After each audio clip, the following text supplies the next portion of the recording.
The most humiliating moment of Stella Hayes's life didn't happen in private. It happened in front of 500 people under the crystal chandeliers of the Thorne Foundation Gala.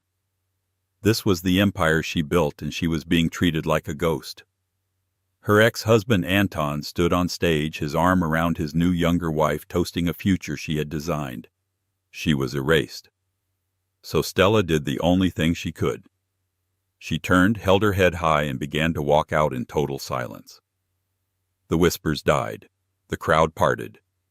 And just as her hand touched the cold brass of the exit door, a voice cut through the silence. A man stepped from the shadows. He was the one man her ex-husband was desperate to impress. He was Julian Sinclair. And as the whole room watched, the billionaire lifted her hand and everyone stared. The invitation was an assault. It wasn't just an invitation. It was a summons, a command performance. It arrived on a Tuesday in a creamy heavyweight cardstock so thick it felt like a weapon. The Thorne Foundation inaugural gala, engraved in charcoal beneath a gaudy new T crest that looked suspiciously like a rip-off of a French luxury brand. Stella Hayes held it over the trash can in her small paint-flecked Soho loft. Her fingers, stained with cobalt blue from the canvas she'd been wrestling with all morning, trembled slightly. She shouldn't go. Going was insane. It was exactly what Anton wanted. Anton Thorne, her ex-husband, the man who had taken her quiet, brilliant mind, her groundbreaking algorithms, and her loyal, trusting heart, and used them as fuel to build an empire. Thorne Dynamics. It had been their name. Their dream sketched on cocktail napkins in a dingy college bar. Now it was just his. The divorce had been surgical in its brutality. He had the high-powered lawyers from Skadden Arps. She had a public defender who seemed perpetually overwhelmed. Anton had argued that her contribution was emotional, not structural. The code she wrote, early drafts. The business plan, a collaborative effort. The patents. They were, by some legal witchcraft she still didn't understand, filed under the corporate entity, not her name. He bought her out for a sum that was to him a rounding error. To her it was just enough to disappear, to lease this loft, and to return to her first love painting. She was surviving. But he wasn't content with her survival. He needed her submission. This gala wasn't a charity event. It was a coronation. A celebration of his new life.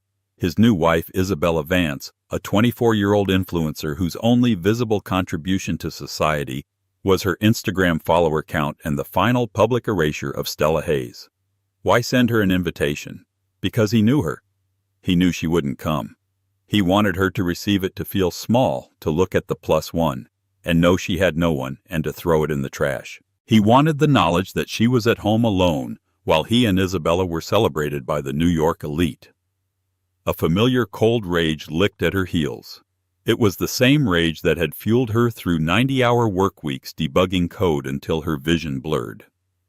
"No," she whispered to the empty room, the smell of turpentine sharp in her nostrils.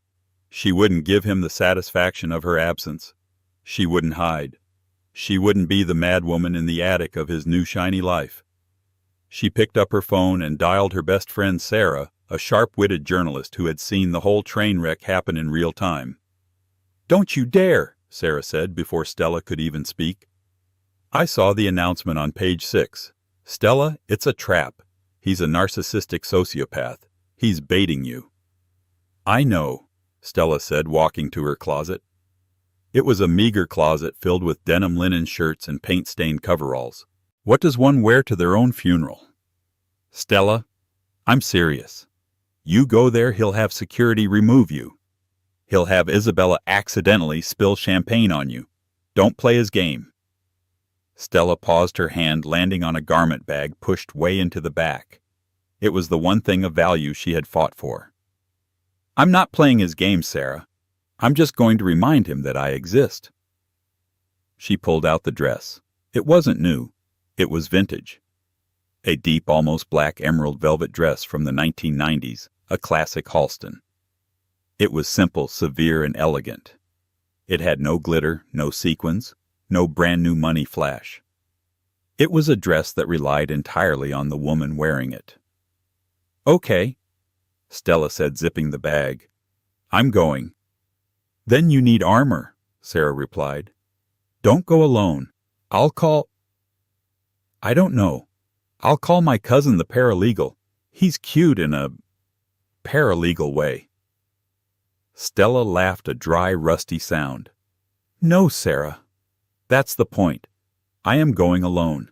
I'm not bringing a +1 to prove I'm over it. I'm just going. As Stella Hayes, the woman who built Thorn Dynamics. Let them choke on it." The night of the gala, the air in New York was crisp, the sky a clear, cold black. Stella did her own makeup, a little mascara, a bold, dark red lip. She wore her hair pulled back in a severe, elegant chignon.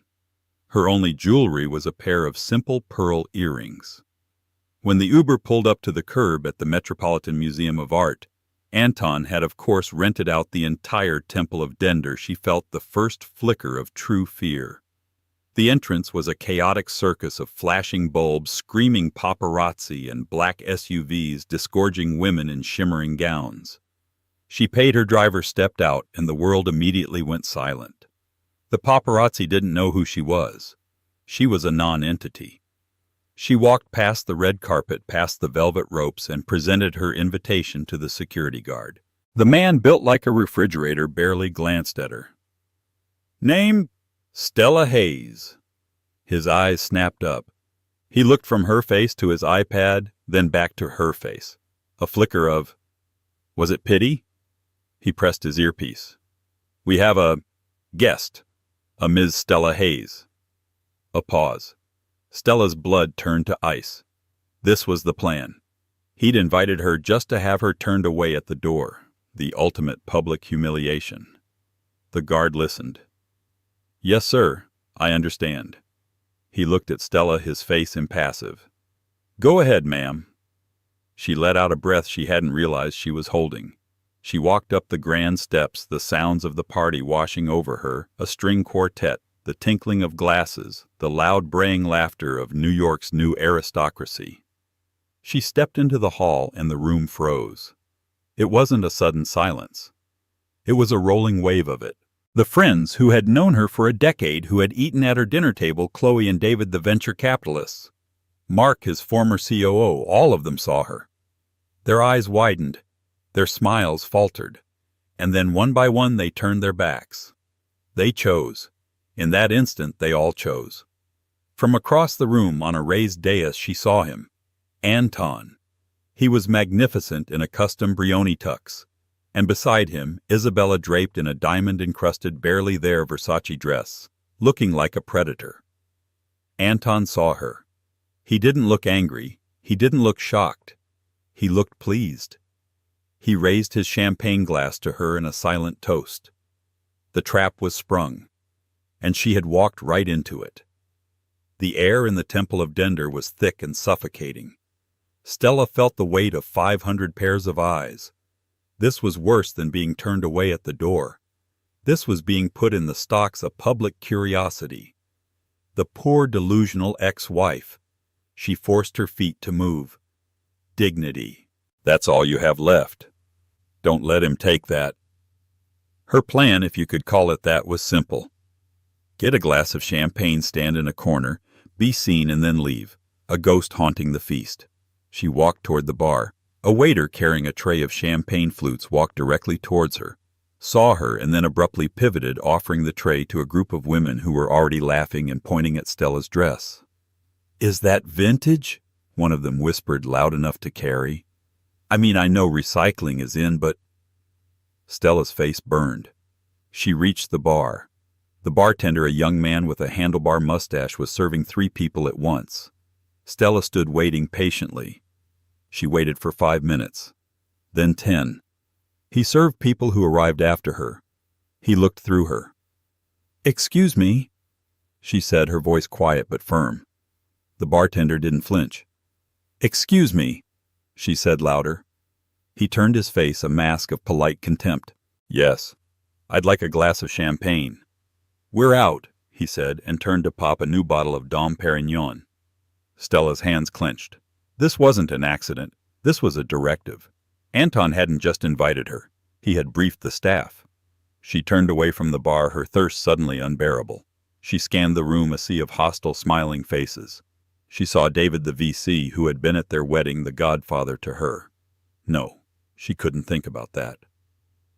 "David," she called, a flicker of desperate hope. He looked, met her eyes. His face was pale. He put his head down, mumbled something to his wife, and steered her firmly in the opposite direction. The betrayal was so absolute, so complete, it was almost clarifying. There was no one here to save her. She was entirely, terrifyingly alone. And then the music softened. The lights dimmed, save for a single brilliant spotlight on the dais. Anton tapped the microphone. "Friends, partners, visionaries." His voice boomed, rich and practiced. He had always been a great performer. Stella's blood ran cold. She was trapped. She couldn't leave in the middle of his speech. It would be a scene. She backed into the shadow of a towering Egyptian column, hoping to be swallowed by the darkness. "Tonight," Anton continued, "we celebrate a new beginning, the Thorn Foundation, a dream I have had for a very long time. A lie." Stella thought bitterly. His dream had been a corner office. Her dream had been the foundation, the give back, the legacy. He was even stealing her discarded dreams. "But no man is an island," he said, turning to Isabella, who preened under the light. "We all need inspiration. We all need a muse." The word muse hung in the air, a poisoned dart. "My whole life I was building the machine," Anton said, his voice dropping to a confidential, intimate tone. "I was all logic, all code." He gestured, and the spotlight found Stella in her dark corner. It wasn't an accident. The technician must have had a precise order. Stella froze, a rabbit caught in the glare. Hundreds of heads swiveled toward her. "I was stuck in the past," Anton said, his eyes locking on hers. "Stuck with old ideas, old baggage." The room was silent. This was an execution. "And then," he said, "I met Isabella." He turned back to the blonde, grabbing her hand. She unlocked the vision.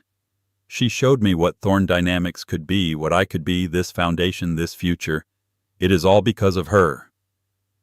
The lie was so audacious, so complete, that Stella felt a hysterical laugh bubble in her throat.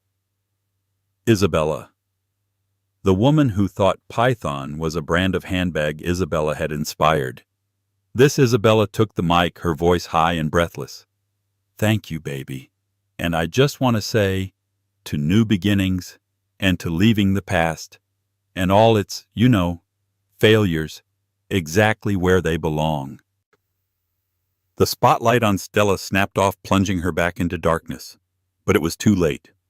The laughter, at first hesitant, then bold, rolled through the crowd. That was it, the final cut, the end. Stella felt nothing. The pain was so deep it had become numbness. She wouldn't cry, she wouldn't scream, she wouldn't give them the satisfaction of a reaction. In the darkness she turned. She set her shoulders. She put one velvet-clad foot in front of the other. She began to walk. The silent walk. She walked out from the shadow of the column. The laughter died as she emerged. The whispers stopped. The string quartet faltered. The only sound was the click, click, click of her simple heels on the polished marble floor. She walked with her back straight, her chin high. She didn't look at Anton. She didn't look at Isabella. She looked at the massive gilded double doors of the exit 100 feet away. It was the longest walk of her life. She passed tables of people she had known for 15 years.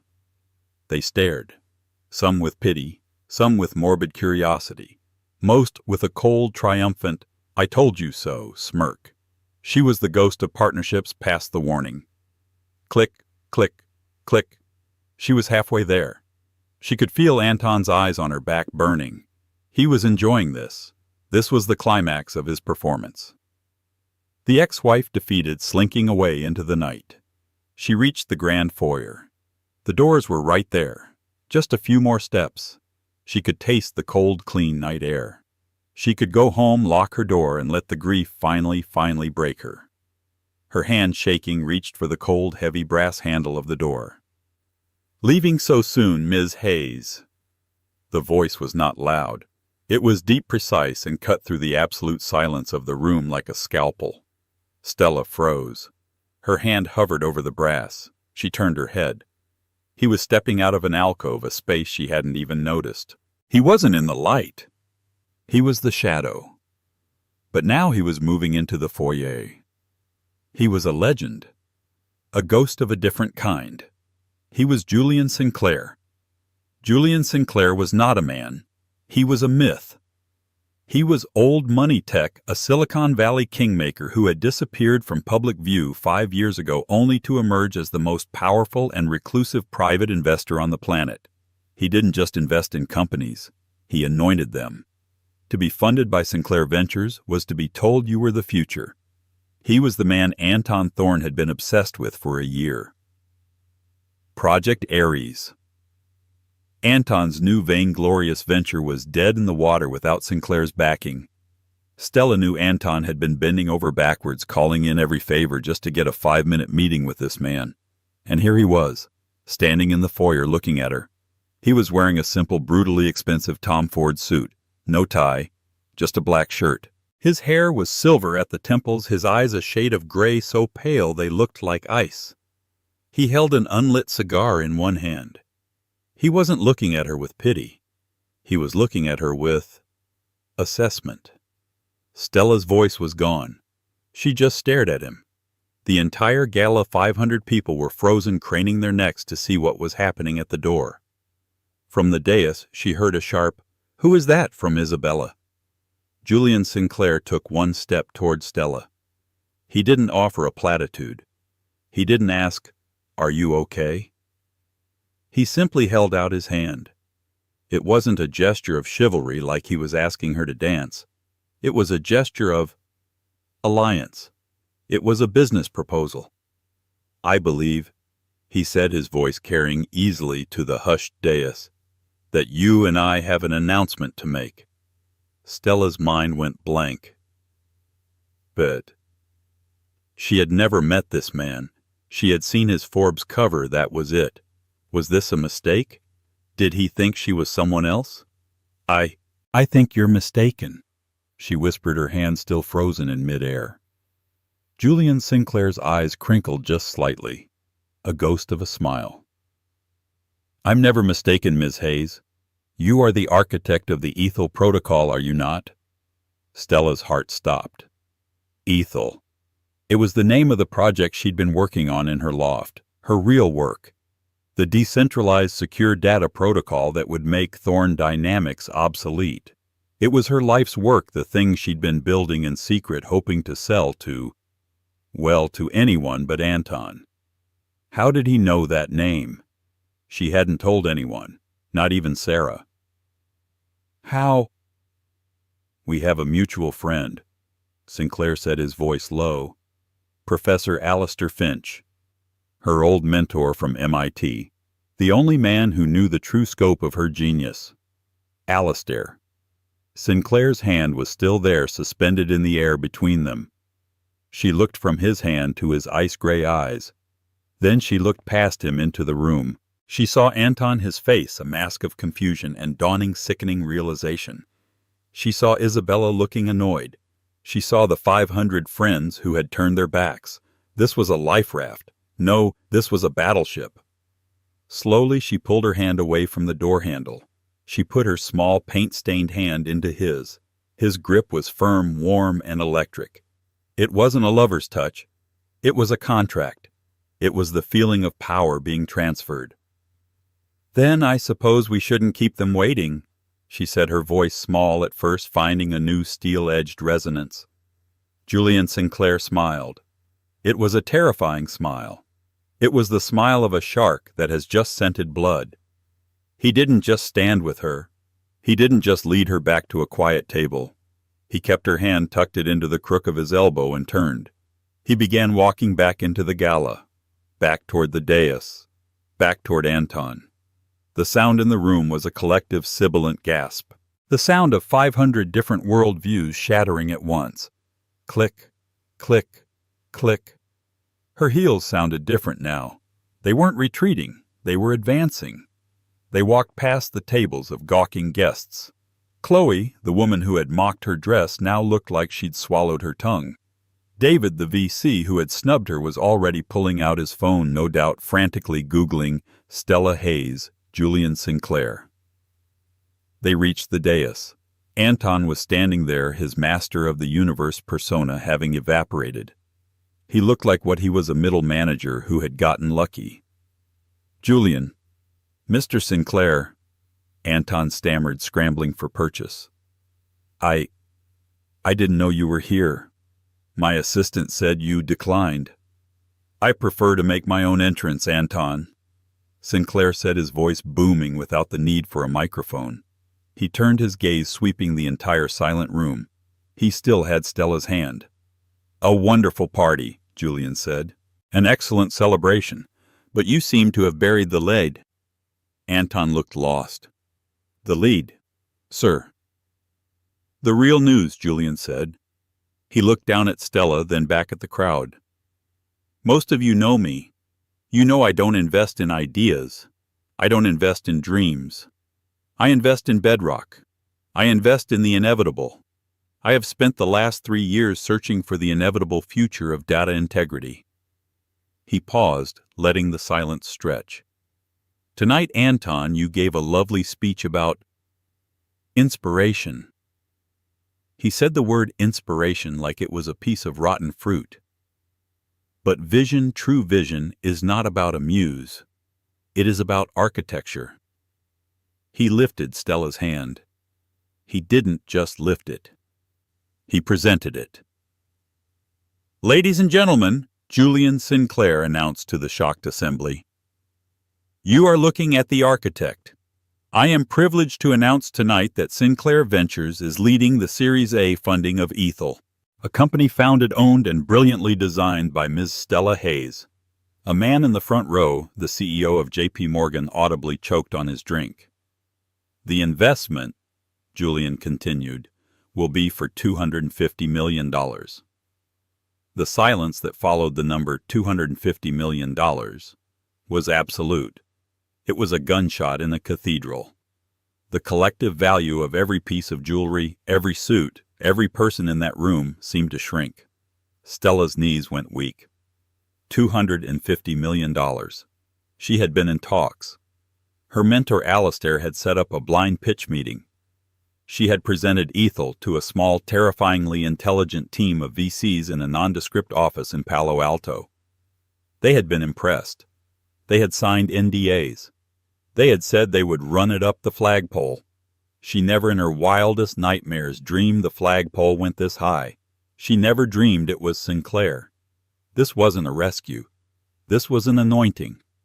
Julian Sinclair wasn't finished. He dropped her hand, and in a move of such breathtaking audacity it bordered on violence, he reached over and took the microphone directly from Anton Thorne's limp fingers. "Anton," Julian said, his voice now electronically amplified, "was just talking about Project Ares. His new venture. A commendable effort. He's been trying to get me to fund it for 6 months." The crowd murmured. This was inside baseball, and it was brutal. "But here's the problem with Project Ares." Julian continued, his voice conversational, as if he were explaining a difficult concept to a child. "It's built on a faulty premise. It's built on old tech. Specifically, it's built on the foundations of Thorne Dynamics." He looked at Anton. "And as the architect of Thorne Dynamics is standing right next to me, she can tell you, the foundation is cracked." "That's a lie." Anton finally found his voice. It was a reedy, desperate sound. "Thorne Dynamics is solid. Our Q4 projections are—" "Your projections are based on a system that Ms. Hayes designed 15 years ago," Julian cut in, his voice like a winter storm. "A system she knows is vulnerable. A system she has just rendered completely and utterly obsolete. He turned to Stella. Ms. Hayes, if you would. He was handing her the microphone, handing her the stage, handing her the world. Stella looked at the mic. She looked at the 500 faces, all of them now staring at her with a new, terrifying-looking respect. They weren't staring at an ex-wife. They were staring at a $250 million woman. She took the microphone. Her hand was perfectly, completely steady. "Mr. Sinclair is correct," she said. Her voice was clear. It was the voice of a CEO. "Thorn Dynamics was a brilliant engine for its time, but it was built for a centralized world. The future is Ethel." She looked at Anton. For the first time that night she truly looked at him. And she felt nothing. No, not nothing. She felt pity. "Ethel," she explained, her voice gaining strength, "is a decentralized quantum-encrypted data protocol. It doesn't store information. It secures it. It makes the very concept of a data breach like the one Thorn Dynamics suffered last quarter an impossibility." Anton's face went white. The data breach had been a secret. They'd paid millions to bury it. How did she know? How did Sinclair know Project Ares? Stella concluded, "Is a beautiful, expensive 12-cylinder engine that you are trying to put into a horse-drawn carriage. Ethel is the new vehicle." She handed the microphone back to Julian. "So," Julian said with a shrug, "there it is. My apologies for hijacking your party, Anton. But business." He turned to Stella. "Ms. Hayes, our partners are waiting." He gestured. And as if on cue, a new group of people began to move through the crowd. They weren't the friends who had snubbed her. These were the other apex predators. Stella recognized them from the covers of Wired and The Economist. There was Ms. Smith, the head of the largest sovereign wealth fund in Asia. Mr. Aramov, the Israeli cybersecurity billionaire. They weren't moving toward Julian. They were moving toward her. "Stella," Anton's voice was a desperate bark. "Stella, you can't. We have a non-compete. This is a violation. You're suing me." Stella was about to answer, but Julian put a calming hand on her arm. He looked at Anton with an expression of profound boredom. "Anton, please, don't embarrass yourself," Julian said. "Your own lawyers from the esteemed Skadden Arps wrote the termination agreement." He snapped his fingers. A severe-looking woman in a black suit who had appeared from nowhere handed him a single folded paper. Julian opened it. Divorce Decree Appendix B, Intellectual Property. It states, and I quote, "Stella Hayes relinquishes all claims to intellectual property currently held by the corporate entity Thorn Dynamics." It says nothing about future IP. He continued, "And the non-compete. It was voided under Clause 4B, subsection A, the moment you bought her out for a sum not commensurate with her initial contribution. Your own lawyers, in their haste to screw her, left a back door the size of a stadium." Julian folded the paper and handed it back to Anton. "You didn't just buy her out, Anton. You set her free. And you did it for pennies on the dollar. It's the single dumbest trade in corporate history." He turned to Stella. "Now, I believe Ms. Smith had a question about your quantum encryption key." He placed a hand on the small of her back. It was again not intimate. It was a gesture of guardianship.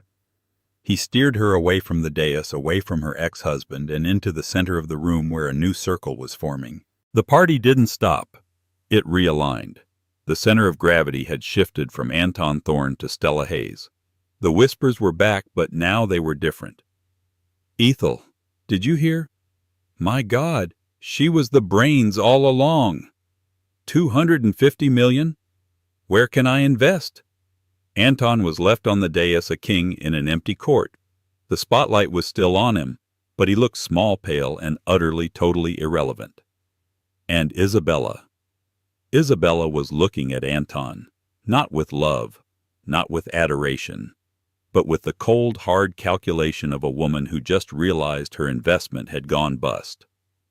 The rest of the evening was a blur, a chaotic, exhilarating symphony of new power.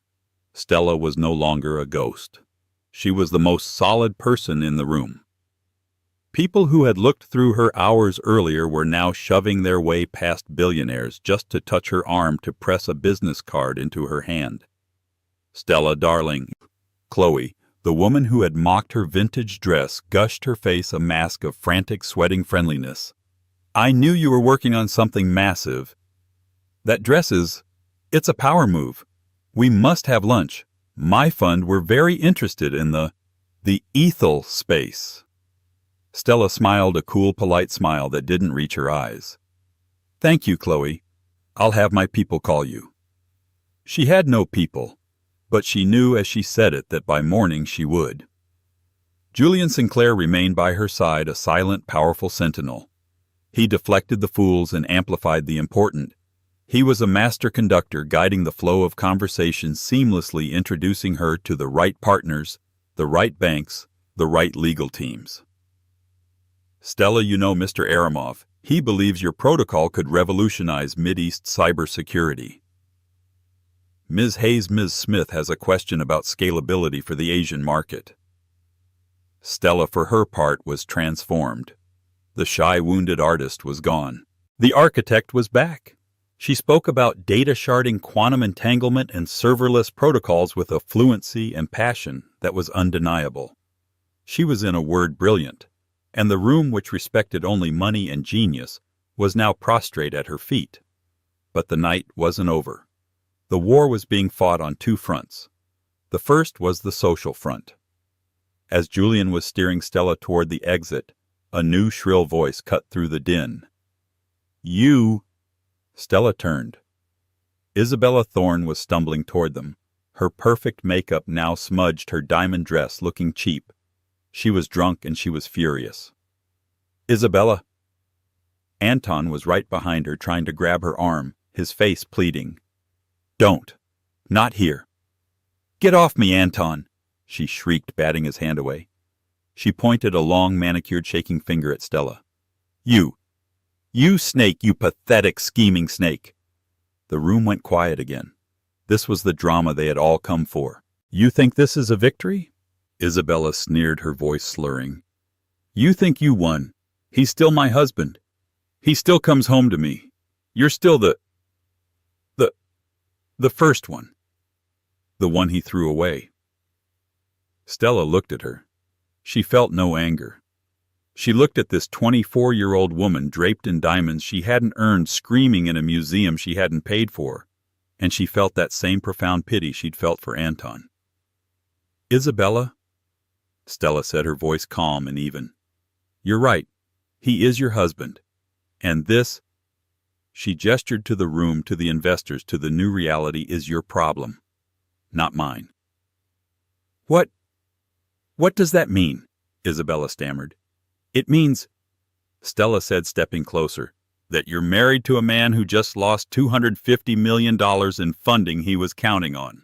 You're married to a man whose flagship company, Thorne Dynamics, I am going to gut, dismantle, and sell for parts over the next 6 months. You're married to a man whose entire net worth is tied to a company built on old baggage. Stella leaned in. He's not coming home to you, Isabella. He's coming home to his balance sheet. And I just set it on fire. She looked at the younger woman's horrified, confused face. Get a good lawyer, and this time you pay for him. Stella turned and walked away. The second front was the legal one. As they reached the grand entrance, a fuming, white-faced Anton finally caught up. He blocked their path. This isn't over, Stella, he hissed, all pretense of charm gone. You stole that code. Ethel was my idea. You were developing it on my time. Was I? Stella asked, tilting her head. I seem to recall developing it in my un-air-conditioned loft after you had my keycards to Thorne Dynamics deactivated. I believe the legal term for that is my time. I will sue you into the Stone Age, he roared. No, a quiet voice said. It was Julian who had been watching the exchange with mild interest. "You won't. Stay out of this, Sinclair. This is between me and my—" He stopped, realizing his mistake. "You're—" Julian prompted, one eyebrow raised. "This is my business," Anton finished lamely. "No, Anton," Julian said, stepping forward, his physical presence suddenly overwhelming. "This is my business.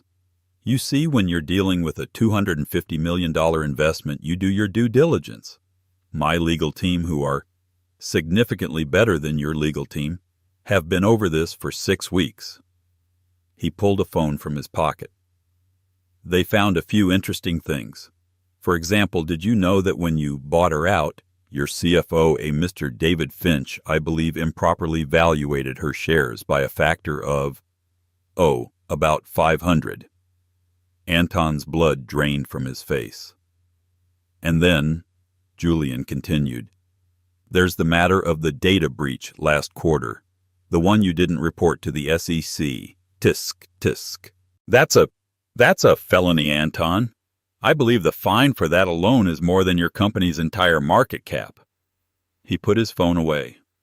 "So no, you will not be suing Ms. Hayes. You will not be speaking to Ms. Hayes. In fact, you will not say the word Ethel ever again. You are going to go back to your party, and you are going to pray that I don't make a phone call to the Wall Street Journal. Are we clear?" Anton Thorne, the Titan, the visionary, the king looked at Julian Sinclair. And he folded. He visibly crumpled. He nodded a single jerky, pathetic motion. "Good," Julian said. He turned to Stella. "Your car is waiting, Ms. Hayes." He guided her out the massive doors, past the same security guard who had pitied her, and into the cold, clean, victorious night. A black shining Bentley was purring at the curb. As she got in, she looked back. She saw Anton standing alone on the steps, the lights of the gala framing him in a golden hollow prison. Stella didn't sleep. She sat in the back of the Bentley which Julian had simply lent her and directed the driver to her Soho loft. She walked in the smell of turpentine and oil paint, a grounding familiar comfort. She didn't turn on the lights. She just walked to her massive floor-to-ceiling windows and watched the black sky bleed into gray, then into the fiery, hopeful orange of dawn. She was the same woman who had left this apartment 12 hours ago, and she was a different person entirely. At 6:00 a.m. her phone, a simple 3-year-old iPhone, began to vibrate. It didn't stop. It buzzed on her reclaimed wood coffee table, a frantic, angry insect. Forbes, Bloomberg, The Wall Street Journal, TechCrunch. Page 6. Sarah, her friend, was the first one she answered. "Oh my God!" Sarah screamed, no greeting necessary. "I'm looking at a picture of you, Julian Sinclair, and a very constipated-looking Anton Thorne. What is happening?" Stella laughed. It was a real, genuine laugh. "Sarah, you're not going to believe this." At 7:00 a.m. the real call started. Banks, law firms, real estate agents offering her new appropriate office space.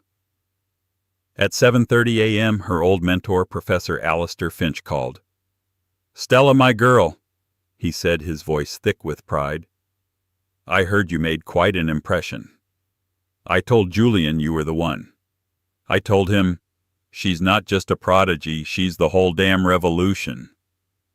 You set this up?" Stella asked, sinking into her worn velvet armchair. "I just opened the door, Stella. You kicked it off the hinges all by yourself. He's been looking for a way to get at Thorne for years, you know." "What, why?" "Ah," Alistair chuckled. "That's not my story to tell. But let's just say, Anton wasn't the first person whose code he borrowed." At 8:00 a.m. there was a knock on her door. Not her buzzer. Her door. Which meant someone had gotten past the lobby security. She looked through the peephole. It was Julian Sinclair. He was holding 2 large cups of coffee. She opened the door. He was wearing jeans and a simple gray cashmere sweater. He looked normal. and somehow even more powerful. "May I?" he asked. She stepped aside. He walked into her loft, his eyes taking in everything: the half-finished canvases, the stacks of books on quantum physics, the Ethel white papers pinned to a corkboard. He smiled. "This is where it happens." He handed her a coffee. It was from a simple bodega, not some fancy Starbucks. "I figured you'd be awake," he said. I don't know what to say," Stella said, clutching the warm cup. "Thank you. You saved me." Julian's smile faded. He looked at her, his gray eyes sharp. "Let's be very clear about one thing, Ms. Hayes. Stella, I did not save you." He gestured to the corkboard. "You did this. You built the life raft. You built the battleship. All I did was provide the launch." "But the $250 million, the timing, the show," she said. "The show," he laughed. "The show was a personal bonus. Anton Thorne is a pest, a man who steals other people's work and calls himself a visionary. I have no patience for them." He took a sip of his coffee. "You asked Alistair why. 15 years ago, Anton Thorne was my graduate student. He was brilliant and lazy. He was my prized pupil, and he stole my thesis." Stella stared. "What?" "My thesis. It was the original architecture for, you guessed it, Thorne Dynamics. He took it, filed the patents himself, dropped out, and started his company. By the time I realized what had happened, he was the next Steve Jobs. And I was just a bitter professor." "So last night," Stella said. "Last night," Julian said, "was not revenge. Revenge is a petty emotion. Last night was a correction, a market correction. I have spent the last 15 years building my own empire, waiting for the person who could not only beat Anton, but who could build what I wanted to build. The thing he stole. But better." He looked at her. "He stole my past, Stella. You are the future. Ethel isn't just a protocol. It's the evolution of my own work. It's what I would have built if I'd had your genius." Stella was speechless. He wasn't her knight in shining armor. He was her partner. "So," he said, draining his cup, "thank you for the coffee. A car will be here at 9 a.m. We have a board to assemble, a company to staff, and an empire to build. And I suspect a few dozen interview requests to manage. I've taken the liberty of hiring the best PR firm in New York. They serve us, not the other way around." He walked to the door. "Oh, and one more thing." He turned. "The headlines today are all about me and you. Billionaire backs ousted ex-wife. It's dramatic. It's gossip." "I know," Stella said, her heart sinking. "I've scheduled your first interview. 10 a.m. with Forbes, not Page 6. Forbes. By noon, the narrative will not be the ex-wife's revenge, and the narrative will be the architect's ascension. The story is not about who you left. It's about what you're building." He smiled that terrifying, wonderful smile. "Welcome to the game, Ms. Hayes." He left. Stella stood in her loft, the morning sun streaming in, illuminating the specks of dust that danced in the air. She picked up her buzzing phone. She looked at the screen. A new unknown number.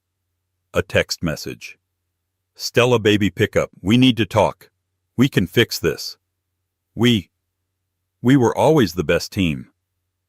Don't let him poison you against me." It was from Anton. Stella Hayes, CEO and founder of Ethel, looked at the text. She smiled, and she pressed block. The next 6 months were not a fairy tale. They were a war. It was a war fought in the sterile, soundproof conference rooms of law firms, on the scathing, anonymous forums of TechCrunch, and in the silent 300 a.m. glare of a terminal as Stella's team raced against Anton's. He did not go quietly. He was a cornered animal, and he lashed out with the predictable, clumsy brutality of a man who had never had to truly fight. He launched a dozen frivolous lawsuits claiming intellectual property theft, breach of fiduciary duty, and spousal conspiracy. He fed gossip columnists like his old contact at Page 6, lurid anonymous stories about Stella's erratic behavior, her vindictive nature, her mental instability post-divorce. He tried to poach her new hires, offering them double their salaries to return to Thorne Dynamics. It was a fatal miscalculation. He was playing checkers. Stella and Julian were playing 3D chess. For every lawsuit, Julian's legal team from Sullivan and Cromwell didn't just defend, they countersued, filing discovery motions that plunged into the dark, rotten heart of Thorne Dynamics' finances. For every gossip page smear, Stella's new PR team responded with an exclusive, high-minded feature in Wired or Forbes that focused on the undeniable mathematical brilliance of the Ethel protocol and the poaching. When Anton tried to steal her new head of engineering, Stella responded by having a quiet lunch with Anton's entire R&D leadership team. 2 weeks later, they all resigned and came to work for Ethel. She didn't just take his future, she bought his past right out from under him, leaving him with a hollowed-out shell of a company. The war ended 6 months to the day after the gala. Stella stood on the keynote stage at Synapse 2026, the single most important tech conference in the world. The auditorium was a sea of 5,000 faces, all turned toward her. She was not the woman in the vintage velvet dress. This Stella was an entirely new creation. She wore a severe dark blue Armani suit that was less a piece of clothing than a piece of armor. Her hair was cut in a sharp professional bob. In the front row, Julian Sinclair sat arms crossed watching. He was not smiling like a proud father. He was watching as a satisfied investor as his prize asset prepared to corner the market. "We are living in an age of digital ghosts." Stella began, her voice calm and resonant, filling the vast space. The room, which had been buzzing, fell into a profound, reverent silence. Your identity, your assets, your private memories, they are not yours. They are commodities. They are shadows on a server wall held in trust by corporations who have proven time and again to be untrustworthy. She moved across the stage with a slow, deliberate grace. They sell you a safer world, a better lock, a stronger vault, but they are all fundamentally flawed. Because a lock is just a puzzle waiting for the right mind to solve it. She clicked a remote. Behind her, the Ethel logo, a simple, elegant geometric lattice, blazed to life. "Ethel is not a lock," she said. "It is the abolition of the door.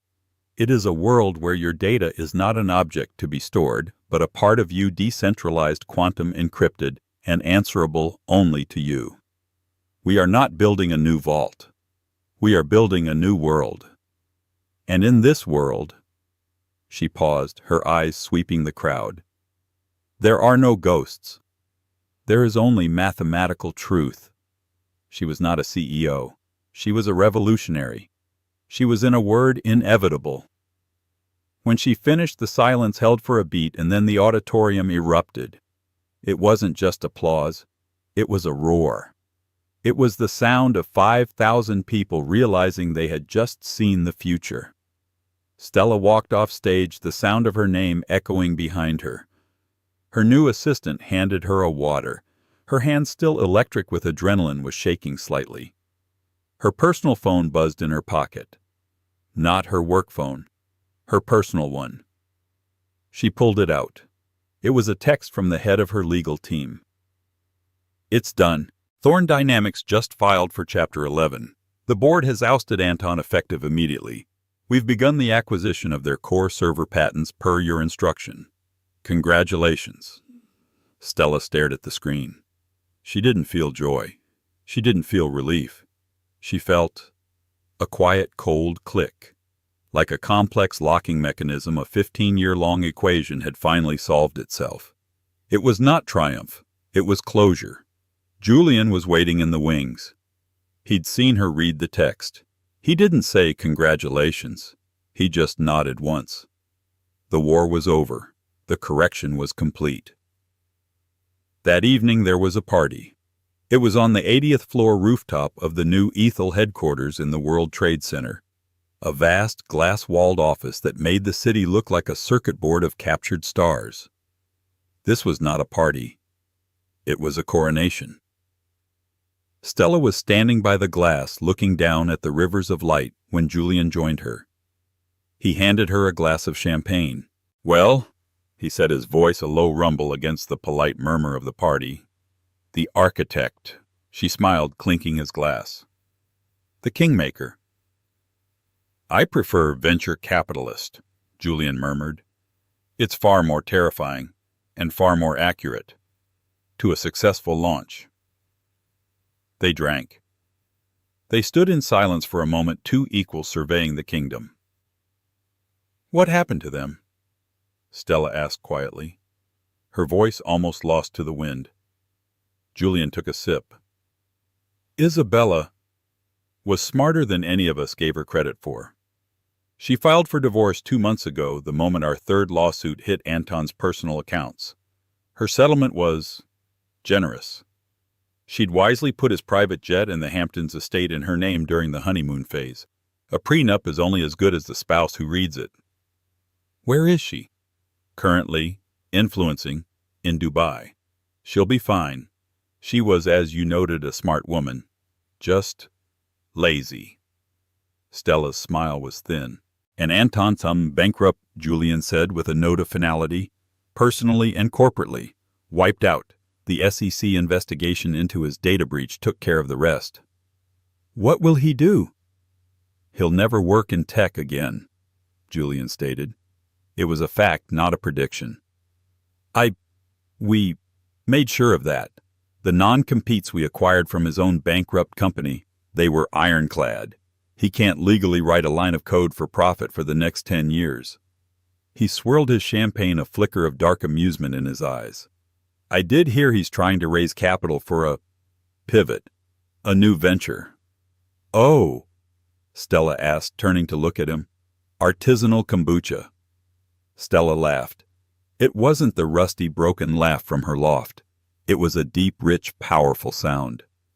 "He stole my past," Julian said, his voice serious again.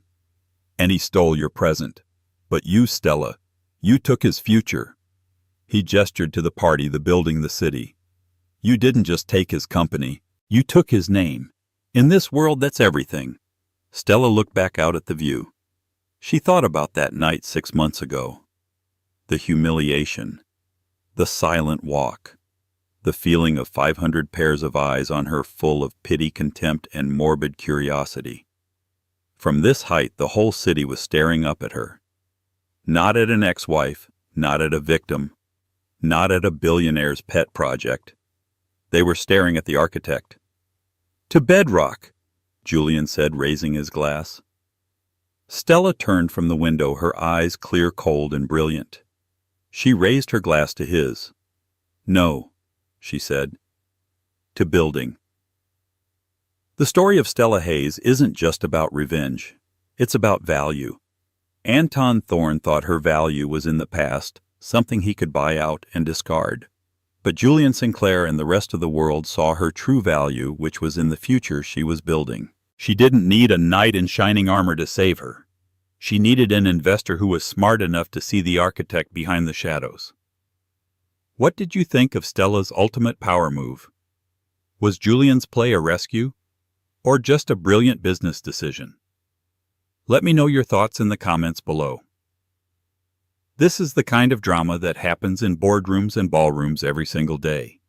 If you love stories about justice, ambition, and the sweet, sweet taste of success, then like this video. Share it with someone who needs to be reminded of their own worth. And most importantly, subscribe to this channel. We have so many more stories to tell, and you don't want to miss a single one. End conclusion.